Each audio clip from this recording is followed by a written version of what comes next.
আমরা এখন দাঁড়িয়ে আছি তিস্তা ব্রিজে। তিস্তা ব্রিজটা হচ্ছে দুইটা ব্রিজ পাশাপাশি, একটা হচ্ছে রেল ব্রিজ আর একটা হচ্ছে বাসের জন্য।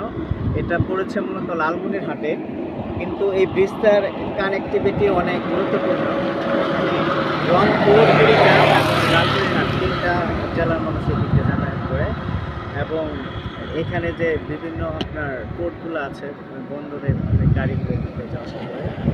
তো আলহামদুলিল্লাহ এখানে আসতে পারে অনেক ভালো লাগছে। তো আপনারা আসতে চান যে কুড়িগ্রাম এদিকে আসতে পারেন, খুব সহজ।